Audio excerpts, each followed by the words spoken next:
السلام علیکم ورحمۃ اللہ وبرکاتہ۔ امید کرتا ہوں کہ آپ لوگ سب خیر و عافیت سے ہوں گے۔ تو آج میں قربانی کے تعلق سے بہت ہی اہم مسئلہ لے کر کے آیا ہوں کہ ہوتا کیا ہے کہ گھر میں کئی فرد ہوتے ہیں، گھر میں بہت سارے لوگ ہوتے ہیں، اور اس طریقے سے دیکھا جاتا ہے کہ گھر میں کسی ایک فرد نے قربانی کر دیا اپنے نام سے، بس گھر کے ہر فرد کے نام سے قربانی ادا ہو گیا، ایسا لوگ سمجھتے ہیں، لیکن ایسا نہیں ہے۔ میں آپ کو بتلا دیتا ہوں کہ جو صاحب نصاب ہوتا ہے، جس کے پاس 612 گرام چاندی اتنا ہو یا اس کا رقم ہو، اتنا پیسہ ہو، تو اس کے اوپر قربانی واجب ہو جاتا ہے، فرض ہو جاتا ہے۔ تو اب آپ جہاں رہتے ہیں وہاں کے حساب سے اندازہ لگا لیجیے گا، اس کے پاس ہو یا اکاؤنٹ میں ہو، جس کے پاس، جیسے فار ایگزامپل اگر میاں بیوی ہے تو اگر میاں کے پاس 612 گرام چاندی ہو یا اس کے برابر پیسہ ہو، مارکیٹ میں آپ معلوم کر لیجئے گا، ٹھیک ہے۔ میں اپنے یہاں کے حساب سے بتلا رہا ہوں۔ یہاں کے حساب سے 612 گرام چاندی کا 48,960 روپیہ پڑا تھا، جو اس سے پچھلے ویڈیو میں میں بتایا تھا آپ لوگوں کو۔ تو میں بتلا رہا تھا کہ جیسے اگر ایک میاں ہے، بیوی ہے، تو میاں کے پاس اگر 612 گرام چاندی یا اس کے برابر پیسہ ہے اس کے پاس، تو میاں کے نام سے قربانی ہوگی۔ اگر بیوی کے پاس اتنے زیورات ہے، 612 گرام چاندی یا کچھ چاندی ہے، کچھ سونا ہے، اور ملا کر کے 612 گرام چاندی کے برابر یا اس کے برابر پیسہ اس کا ہو جائے گا، تو سمجھ لیجئے کہ اب میاں کے بھی نام سے قربانی ہونا ہے اور بیوی کے نام سے بھی ہونا ہے۔ اگر اس کا بالغ اولاد بھی ہے، اگر مان لیجئے دونوں کا، اگر ایک بالغ اولاد بھی ہے اور اس کے پاس بھی اگر اتنا رقم ہے یا اتنا پیسہ ہے یا چاندی وغیرہ ہے، تو اب اس کے بھی نام سے قربانی ہوگا، اور اس کا ذمہ دار وہ خود ہوگا، اس کا لڑکا،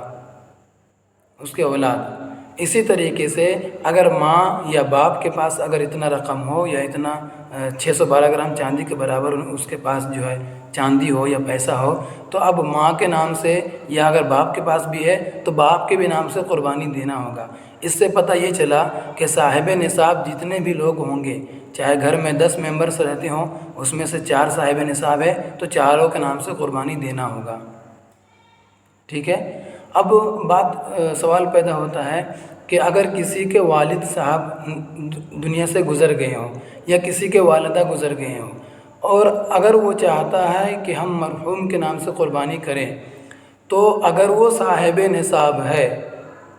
یعنی کہ 612 گرام چاندی یا اس کے برابر پیسہ اس کے پاس ہے، تو پہلے اس کے نام سے قربانی واجب ہوتا ہے، فرض ہوتا ہے،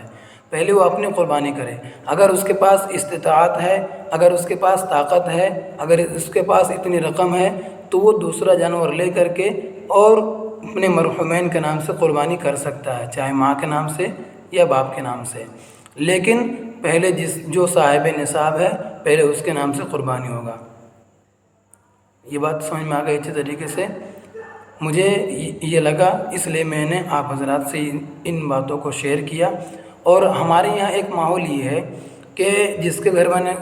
میں قربانی ہو وہ بھی، اور جن کے گھر میں قربانی نہ ہو ان کے گھر میں بھی ہوتا کیا ہے کہ کچھ تھوڑا 2-4 پیس گوشت جو ہے وہ تقسیم کیا جاتا ہے، شیرنی کے طور پر بانٹا جاتا ہے۔ تو یہ چیز غلط ہے۔ اگر ہمارے علاقے کے اگر کوئی ہماری ویڈیو دیکھ رہے ہیں تو اس بات پر ضرور عمل کیجیے گا۔ تو ہونا یہ چاہیے کہ قربانی ہم جو کر رہے ہیں تو اس کا گوشت جن کے گھر قربانی نہ ہو رہا ہو یا جو غریب حضرات ہیں، تو ان کے گھر میں زیادہ پہنچے، کم سے کم اتنا 1 پاؤ کے برابر دے دیجیے، 250 گرام یا آدھا کلو، اس طریقے سے اس کے گھر میں قربانی کا گوشت پہنچانا چاہیے۔ میرا نظریہ جہاں تک ہے، مجھے ایسا لگتا ہے کہ جن کے گھر میں قربانی نہ ہوا ہو، آپ ان کے گھر تک زیادہ گوشت پہنچائیں، تاکہ وہ بھی قربانی کو اچھے طریقے سے گزار سکے اور قربانی کی خوشیوں میں وہ شامل ہو سکے، ٹھیک ہے۔ آپ سے میری گزارش ہے۔ اور باقی جو دیش کے جو حالات ہیں، ہمارے ملک کے جو حالات ہیں، اس کے پیش نظر آپ دور کا سفر نہ کریں گوشت کو لے کر کے، اپنے علاقے ہی میں، اپنے ایریا ہی کے اندر اس کو سمٹ لے، اور ہو سکے تو غریبوں کو اپنے یاد کریں اور غریبوں کو اپنے گھر بلاویں، اور کھانے کی دعوت دیں، اور اگر اڑوس پڑوس میں اگر ہمارے غیر بھائی بھی ہیں، غیر مسلم بھائی بھی ہیں، تو آپ ان کو بھی دعوت دیجیے۔ اگر ان کو کوئی دقت نہ ہو، کوئی پریشانی نہ ہو، تو آپ ان کو جو ہے دعوت دیجیے، کھلائیے، کوئی بات نہیں ہے، ٹھیک ہے، اپنی خوشی میں شامل کر سکتے ہیں، ٹھیک ہے۔ باقی امید ہے کہ میری باتوں کو آپ سمجھ چکے ہوں گے۔ بس آپ سے ایک گزارش ہے کہ اس ویڈیو کو زیادہ سے زیادہ شیئر کریں، کیونکہ بہت سارے گھروں میں دیکھا جاتا ہے کہ ان کو معلوم نہیں ہے۔ کبھی میرے گھر میں خود ایسا ہوا، جب میں پڑھا نہیں تھا تو کبھی جو ہے میرے والد صاحب کے نام سے ہو گیا، کبھی میری امی کے نام سے ہو گیا، کبھی جو ہمارے دادی جو گزر چکی اس کے نام سے، تو چلو اس بار جو ہے دادی کے نام سے دے دیے تھے، اگلے بار دادا کے نام سے دے دیں گے، ایسا ہوتا تھا۔ لیکن جب میں نے سمجھا مسئلے کو، تب مجھے جا کر کے یہ علم ہوا۔ تب ہم جو ہے جس دن قربانی ہوتی ہے اس دن ہم لوگوں سے پوچھ کر اور ان کی نیتوں کے مطابق ہم قربانی کرتے ہیں کہ کس کے نام سے ہونا چاہیے۔ میں گھر کا گارجین جو ہوتا ہے، جیسے بہت جگہ کیا ہوتا ہے کہ شوہر کماتا ہے اور کما کر کے بیوی کے حوالے کر دیا، تو اب ساری چیز کی ذمہ داری بیوی کے اوپر ہے۔ اگر بیوی مانتی ہے کہ ہمارا گارجین ہمارا شوہر ہے،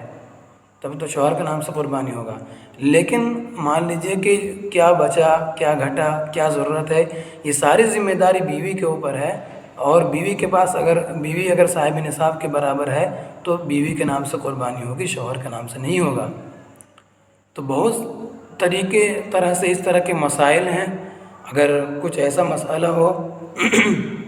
تو آپ میرے سے معلوم کر سکتے ہیں، یا بہتر رہے گا کہ اپنے علاقے کے جو علماء ہیں آپ ان سے کانٹیکٹ کیجئے، ان سے مسائل معلوم کیجئے۔ لیکن آپ سے ایک چھوٹی سی گزارش یہ بھی ہے اس کے ساتھ ساتھ کہ آپ یوٹیوب کا اور گوگل کا سہارا نہ لیں، اپنے علاقے کے جو علماء ہیں ان سے مشورہ لیں، ان تک بات پہنچاویں اور ان سے معلوم کریں کیا صحیح ہے، کیا غلط ہے، کیا ہونا چاہیے، کیا نہیں ہونا چاہیے۔ آپ تمام حضرات سے میری یہی گزارش ہے، ٹھیک ہے۔ پھر ملتے ہیں انشاءاللہ اگلی ویڈیو میں، اور آپ سے یہی ایک گزارش ہے، لائک نہ کریں، آپ سبسکرائب نہ کریں، اور کم سے کم کمنٹ کریں، اور اس ویڈیو کو دوسرے تک پہنچائیں قربانی سے پہلے۔ اور بھی 2-3 ویڈیو میں نے بنائی ہے قربانی کے تعلق سے، تو ابھی قربانی میں وقت ہے، تو آپ ان ویڈیو کو جو میں قربانی کے تعلق سے بنا رہا ہوں، جو قربانی سے ریلیٹڈ ہے، اس ویڈیو کو آپ زیادہ سے زیادہ لوگوں کو شیئر کریں اور زیادہ سے زیادہ لوگوں تک پہنچاویں۔ اللہ تعالیٰ سے دعا ہے کہ اللہ رب العزت ہمیں اور آپ کو اور تمام مسلمانوں کو، تمام ہندوستانی کو خاص طور سے خوشی عید کی خوشیاں منانے کی توفیق دے، اور تمام مل کر کے اس خوشی میں شامل ہو، اور تمام لوگ خوشی سے عید کی نمازیں ادا کریں اور قربانی کو اچھی طریقے سے مناویں۔ السلام علیکم۔